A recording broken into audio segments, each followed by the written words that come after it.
उत्तर प्रदेश के एक छोटे से गांव सोनापुर में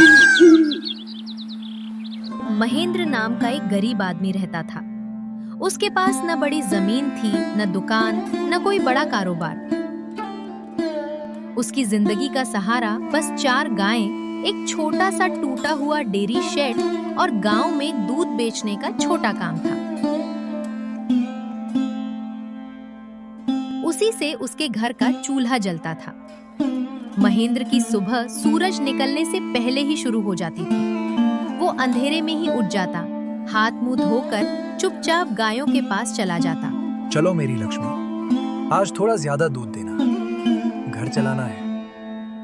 पास में खड़ा उसका बेटा अर्जुन बाल्टी लेकर मुस्कुरा देता। पिताजी, आप हर रोज गायों से ऐसे बात करते हैं जैसे वो सब समझती हो। महेंद्र हल्की हंसी के साथ बोला, बेटा, जानवर इंसान से ज्यादा समझदार होते हैं, ये धोखा नहीं देते। अर्जुन ने बाल्टी रखी और गाय दुहने लगा। तभी अंदर से उसकी माँ गीता की आवाज आई। अर्जुन, पहले चाय पी लो, फिर काम करना। अर्जुन बोला, माँ, पहले दूध निकाल लेते हैं, वरना देर हो जाएगी। महेंद्र ने गाय के सिर पर हाथ फेरते हुए कहा, आज दूध थोड़ा कम लग रहा है, चारा भी खत्म होने वाला है। गीता बाहर आई और बोली, चारा खत्म है तो बाजार से ले आइए। पिछले महीने का उधार भी बाकी है। गीता चुप हो गई। घर में कुछ पल के लिए सन्नाटा छा गया।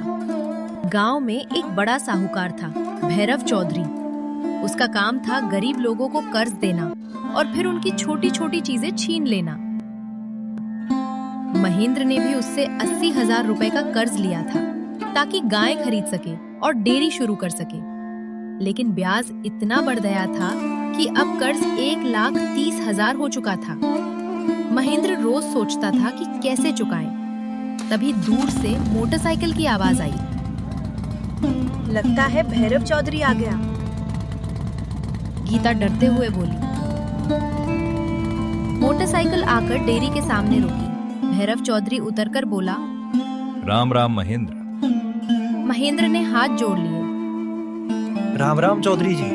भैरव ने डेयरी को देखा और हंसते हुए बोला, अरे वाह, अभी तक ये टूटा फूटा डेयरी चल रहा है। अर्जुन गुस्से में बोला, हम इसे बड़ा बनाएंगे। भैरव ने उसकी तरफ देखा और हंस पड़ा। पहले कर्ज चुकाओ, फिर सपने देखना। उसने जेब से कागज निकाला। 1 महीने का वक्त है, पैसे नहीं दिए तो गाय और डेयरी मेरी। महेंद्र बोला। थोड़ा वक्त और दे दीजिए चौधरी जी। भैरव बोला। वक्त खत्म, अब बस पैसा चाहिए। ये कहकर वो चला गया। अर्जुन बोला, पिताजी चिंता मत कीजिए, मैं सब ठीक कर दूंगा। महेंद्र की आंखों में आंसू आ गए। तू बच्चा है बेटा, दुनिया बहुत कठोर है। गीता बोली। भगवान सब ठीक करेगा। लेकिन महेंद्र का दिल टूट चुका था। अगले दिन सुबह महेंद्र दूध देने गांव जा रहा था। अचानक उसे चक्कर आया और वह सड़क पर गिर पड़ा। लोग दौड़कर आए। अर्जुन की आंखें भर आईं। अब घर की पूरी जिम्मेदारी उसके कंधों पर आ गई थी। रात को घर में सन्नाटा था। महेंद्र खाट पर लेटा हुआ था। धीरे से बोला, गीता, डेयरी बेच देते हैं। गीता चौंक गई। क्या कह रहे हैं आप? महेंद्र बोला, अर्जुन को शहर भेज देंगे, नौकरी कर लेगा। अर्जुन दरवाज पर खड़ा होकर सब सुन रहा था। उसकी आंखों से आंसू गिरने लगे। थोड़ी देर बाद गीता उसके पास आई। उसके हाथ में एक छोटी डिब्बी थी। जो अर्जुन ने देखा, उसमें सोने की बाली थी। अर्जुन, ये ले, ये मेरी आखिरी निशानी है। इसे बेचकर शहर चला जा। उसमें सोने की बाली थी। अर्जुन रो पड़ा। माँ, ये मत दो। बेटा, इज्जत बचाने के लिए कुछ त्याग करना पड़ता है। अर्जुन ने बाली पकड़ ली। मैं वादा करता हूँ माँ, डेयरी किसी को नहीं लेने दूंगा। अगले दिन अर्जुन शहर चला गया। शहर की जिंदगी बहुत कठिन थी। दिन में वो दूध सप्लाई करने वाली कंपनी में काम करता, रात में होटल में बर्तन धोता। कई बार भूखा सो जाता, लेकिन हर महीने घर पैसे भेजता। 2 महीने में उसने 35,000 रुपए जमा कर लिए। वो खुश था। अब पिताजी की दवा भी आ जाएगी और थोड़ा कर्ज भी चुक जाएगा। उसने सोचा, लेकिन उसी रात उसका बैग चोरी हो गया। उसमें सारे पैसे थे। अर्जुन सड़क पर बैठकर रोने लगा। भगवान, अब क्या करूं? कोई मदद के लिए नहीं आया। अर्जुन खाली हाथ गांव लौट आया। गीता अर्जुन को आते देखकर बोली, बेटा तू लौट आया। लेकिन उसी समय भैरव चौधरी आ गया। अब डेरी मेरी। उसने कागज दिखाते हुए कहा। महेंद्र चुप हो गया। अर्जुन की आंखों में आग जल उठी। अर्जुन डेयरी शेड की ओर चल दिया। अर्जुन डेयरी शेड के अंदर बैठा था। बाहर शाम का अंधेरा फैल चुका था। गाय चुपचाप खड़ी थीं, जैसे वे भी अपने मालिक का दर्द समझ रही हों। तभी उसका बचपन का दोस्त विकास आया। अर्जुन, हार मानने से कुछ नहीं होगा। उसने धीरे से कहा। अर्जुन ने थकी हुई आवाज में जवाब दिया, सब खत्म हो गया विकास। पैसे गए, कर्ज बढ़ गया, पिताजी बीमार है, अब क्या करूं? यहीं से शुरुआत करनी होगी। अर्जुन ने हैरानी से पूछा। यहीं से? विकास मुस्कुराया। हाँ, दूध से सिर्फ दूध नहीं, दही, पनीर, घी, मिठाई सब बनता है। अगर हम छोटा प्लांट बना दें तो ज्यादा कमाई होगी। अर्जुन की आंखों में उम्मीद की चमक आई। लेकिन पैसे कहाँ से आएंगे? विकास बोला, गांव के लोगों को साथ लेते हैं, सबको हिस्सा देंगे। अगले दिन अर्जुन गांव के लोगों के पास गया। चाचा, अगर हम सब मिलकर डेयरी का काम करें तो सबकी आमदनी बढ़ सकती है। उसने समझाया। एक बुजुर्ग बोले, बेटा, हम गरीब लोग हैं, जोखिम कैसे लें? अर्जुन ने कहा, जोखिम नहीं लेंगे तो गरीबी कभी नहीं जाएगी। धीरे धीरे कुछ लोग तैयार हो गए। 10 लोगों ने मिलकर थोड़ा थोड़ा पैसा लगाया।